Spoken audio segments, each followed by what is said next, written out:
PACS silica initiative, दोबारा से इसका शोर मच चुका है, तो इंडिया ने भी ज्वाइन कर लिया है पैक्स सिलिका इनिशिएटिव। पैक्स का मतलब क्या होता है? पीस।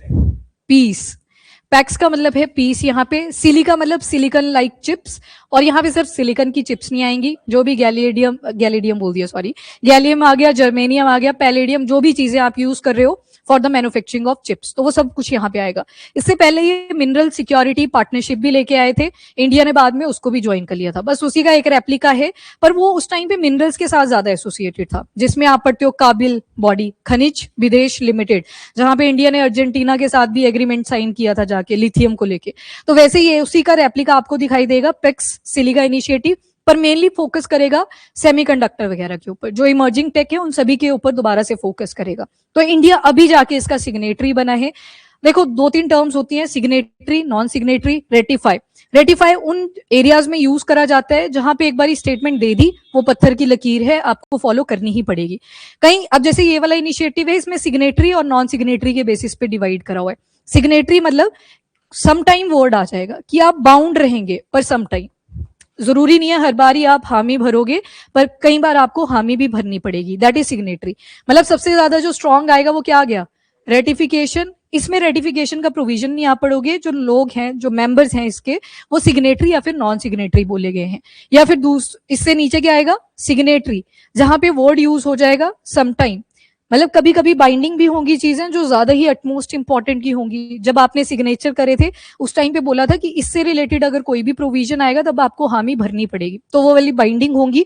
और लास्ट आएगा नॉन सिग्नेटरी, जिन्होंने बोला है कि हम बन सकते हैं कल को मेंबर्स। अभी हम देखेंगे कि क्या क्या आप प्रोसीड करोगे। तो अभी के लिए इंडिया क्या बन चुका है? सिग्नेटरी। रेटिफिकेशन इसमें नहीं आप सुनोगे, तो इसको अवॉइड कर देना पैक्स सिलिका इनिशिएटिव के केस में। तो यूएस लेड इनिशिएटिव है, यूएस डिपार्टमेंट ऑफ स्टेट के अंडर ये लाया गया था। क्रिटिकल मिनरल्स, ऐसे मिनरल्स जो अपनी कंट्री के अंदर कम होते हैं, किसी और से आपको परचेज करने पड़ते हैं, पर सप्लाई के ऊपर हमेशा रिस्क बना रहता है, तो अवेलेबिलिटी होना जरूरी है, प्लस इकोनॉमिकली बहुत ज्यादा इंपॉर्टेंट होते हैं हमारे लिए। देन सेमीकंडक्टर्स आगे, और इलेक्ट्रॉनिक्स, आर्टिफिशियल इंटेलिजेंस, हर चीज के लिए ये बेस्ड रहेगा। तो पैक्स सिलिका इनिशिएटिव ऐसा इनिशिएटिव जो कहीं ना कहीं सिलिकन लाइक चिप्स, सारी चीजें आएंगी उसके अंदर। यहाँ पे एग्जाम्पल बता दिया आपको मल्टीपल। और पैक्स मतलब पीस मेंटेन करना है, जो बार बार सप्लाई के ऊपर रिस्क बनता है इन चीजों से रिलेटेड, उसको टैकल करने के लिए पैक्स सिलिका इनिशिएटिव लाया गया है। तो इंडिया ने न्यू सिग्नेटरी मेंबर की तरह ज्वाइन कर लिया है पैक्स सिलिका इनिशिएटिव को। थोड़ा सा बैकग्राउंड देख लो, तो पिछली कुछ महीनों से हम रेयर अर्थ एलिमेंट की बार बार बात कर रहे हैं। कभी कभी जैसे ब्रेथोलाइट कहाँ पे मिला था? राजस्थान, जीनोटाइम, बीबीसी, तो उससे आपने याद किया था। तो ये रेयर अर्थ एलिमेंट आपको राजस्थान में मिले। फिर आपने बजट के अंदर रेयर अर्थ कॉरिडोर के बारे में पढ़ा। कितनी स्टेट्स थी? बस ऐसे टिक बोला था आपको रखने को। यहां से शुरू करना, केरला, तमिलनाडु, आंध्र प्रदेश और ओडिशा। तो आपने रेयर अर्थ कॉरिडोर बनाया। क्यों बनाया? ताकि लॉजिस्टिक की प्रॉब्लम ना आए, जहां पे आपके पास रेयर अर्थ एलिमेंट्स प्रेजेंट है उसी के आसपास प्रोसेसिंग यूनिट भी लग जाए। तो मतलब कहीं ना कहीं रेयर अर्थ एलिमेंट्स की इंपॉर्टेंस बढ़ती हुई जा रही है। एक यूसेज आपने रेयर अर्थ एलिमेंट का परमानेंट मैग्नेट बनाने के लिए भी देखा था। तो रेयर अर्थ की जो कॉन्सेंट्रेशन है, इसी के साथ जापान का भी आपने एग्जाम्पल देखा था। उन्होंने बोला डिस्प्रोसियम और येट्रियम पता नहीं 700 से भी ज्यादा सालों से अनटच है, तो उसको हम टच करना चाहते हैं। वो अपना चिक्यू लेके गए, जो डीप सबमर्सिबल उनका रेयर अर्थ एलिमेंट्स को एक्सट्रैक्ट करने के लिए व्हीकल यूज करा गया था। तो मतलब ये क्या बता रहा है? सप्लाई चेन को लेके बहुत ज्यादा वल्नरेबिलिटी है। हर एक कंट्री चाहती है कि हमारे पास इन एलिमेंट्स की कॉन्टिन्यूअसली सप्लाई होनी चाहिए। तो इसी वजह से अगेन जो पैक्स सिलिका इनिशिएटिव है, ये सप्लाई चेन स्मूथ तरीके से चलती रहे, तभी इसको लाया गया है। देन इसका जो समिट हुआ था पहला भी दिसंबर में, आपने पढ़ा था 2025 में वॉशिंगटन डीसी में करा गया था। तो इंडिया को भी ऑफर करा गया उस टाइम कि आप भी ज्वाइन कर लो। तो हमने बोला था थोड़ा सोचेंगे, उसके बाद देखेंगे। तो फाइनली फेब मंथ 2026 में हम सिग्नेटरी बन चुके हैं पैक्स सिलिका इनिशिएटिव के। ऑब्जेक्टिव क्या है? तो रेजिलियंट और डाइवर्सिफाइड सप्लाई चेन, मतलब एक के ऊपर डिपेंडेंसी नहीं होनी चाहिए, मल्टीपल हमारे पास ऑप्शंस अवेलेबल हो। उसके बाद मोनोपोलिस्टिक और कोअर्सिव सप्लाई, एग्जांपल चाइना, उनके ऊपर डिपेंडेंसी थी। एक एग्जांपल मैंने आपको दिया था गैलियम और जर्मेनियम का।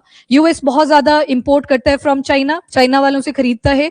उन्होंने पूरा सप्लाई के ऊपर बैन ही लगा दिया था कि हम नहीं बेचेंगे, आपको लॉस हो जाए हो जाने दो, पर आपको नहीं हम बेचेंगे। तो गैलियम जर्मेनियम अगेन चिप्स बनाने के लिए आपको चाहिए था, सेमीकंडक्टर की फैसिलिटीज में अवेलेबल होना चाहिए था, उन्होंने उसको वेपन की तरह यूज करा। तो ऐसे कोअर्सिव जो फोर्स यूज करते हैं सप्लाई के केस में, वैसी कोई सिचुएशन ना आए, तो इसी वजह से ये इनिशिएटिव बनाया गया। और स्ट्रेंथन करनी है पार्टनरशिप जो लाइक माइंडेड कंट्रीज है, जो लाइक माइंडेड नेशन है, जिनकी अप्रोच यही है हमारे पास सप्लाई स्मूथली आती रहे। सेम एग्जांपल आपने जापान के कॉन्टेक्स्ट में भी देखा था, उनको भी वो बार बार क्रिटिकल मिनरल की सप्लाई भी रोकता है, रेयर अर्थ एलिमेंट की प्रोसेसिंग भी रोक देता है। तो तभी तो जापान ने बोला कि हम तो खुद ही ड्रिल कर लेंगे, देखी जाएगी कैसे ड्रिलिंग करेंगे। तो 6000 मीटर तक उन्होंने ड्रिलिंग करी और उनको मिल भी गए रेयर अर्थ एलिमेंट, डिस्प्रोसियम भी मिल गया, यट्रियम भी मिल गया। तो न्यूक्लियर पावर प्लांट है, इलेक्ट्रॉनिक्स है, हर चीज के अंदर तो वो एलिमेंट यूज हो रहे हैं, तो बन गया ना, फायदे की बात थी। तो इसी रेजिलिएंट चेन को मेंटेन करने के लिए पैक्स सिलिका इनिशिएटिव आता है। सिग्नेटरीज सुनो, इस पे सवाल आ सकता है, इनको एज इट इज ही याद कर लेना। तो सबसे पहले यहाँ पे ऑस्ट्रेलिया आपको मिलेगा, थोड़ा सा इस पार्ट में आओगे जापान आएगा। आपसे मैं पूछूं इसमें चाइना नहीं आएगा, वहां से आप एलिमिनेट भी कर सकते हो, देख लेना है ध्यान से।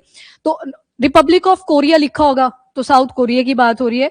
नॉर्थ कोरिया तो अपनी बैलिस्टिक मिसाइल्स दोबारा से चेक करने पे लगा हुआ है। आजकल उनकी एक टीनेजर कोई लीडर भी रिप्रेजेंट कर रहे हैं, बार बार बड़े शॉट्स बना रहे हैं उसके ऊपर भी कि दिस इज नई लीडर यही होगी शायद। एनीवेज ग्रीस भी आएगा इसके अंदर। अब देखो यहाँ पे ग्रीस भी आ गया, ग्रीस भी आ गया। ग्रीस इमैक कॉरिडोर अभी आपने थोड़े दिन पहले पढ़ा था, तो इंडिया के लिए कहीं ना कहीं ग्रीस भी इंपॉर्टेंस होल्ड करता है। कनेक्टिविटी मिलेगी हमको, India middle east European economic corridor, तो ग्रीस तक वो जा रहा था। तो ग्रीस आया, उसी के साथ यूएई भी आपको यहाँ पे मिल जाएगा। यूएई इमैक का पार्ट था जाबेल अली देखा था आपने, वहीं पे मुंबई पोर्ट से लेके जाबेल अली के वहां तक कनेक्टिविटी मिली थी, ठीक है। उसके बाद यहाँ पे कतर भी आ जाएगा। तो मिडिल ईस्ट से अगर देखे उठा के तो 2 कंट्रीज, अभी इजराइल का भी एक स्टेटमेंट आया है कि पूरा का पूरा मिडिल ईस्ट एशिया में एक्वायर कर लूंगा। एनीवेज वो थोड़ी पॉलिटिकल स्टेटमेंट भी होगी।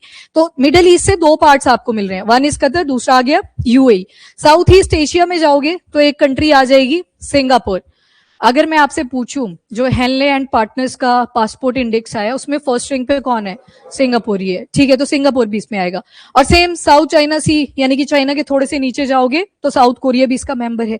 इजराइल आ जाए अगर तो आपने टिक कर देना है, गुड एलाय ऑफ यूएस, तो इजराइल भी पैक्स सिलिका इनिशिएटिव का मेंबर है। और जापान तो आएगा ही, ये वाला रेजिलिएंट सप्लाई चेन के लिए। यूके भी है, और लास्ट में कौन सा कंट्री सिग्नेटरी बना है, तो इंडिया, ये भी याद रख लेना। तो ये मेंबर्स हैं जो अभी पैक्स सिलिका इनिशिएटिव में एंटर हो चुके हैं। एमएसपी यानी कि मिनिमम नहीं, मिनरल सिक्योरिटी पार्टनरशिप। अभी हम कौन सा आर्टिकल कर रहे हैं, कहां से आ गया मिनिमम सपोर्ट प्राइस, अभी मिनरल सिक्योरिटी पार्टनरशिप की बात हो रही है।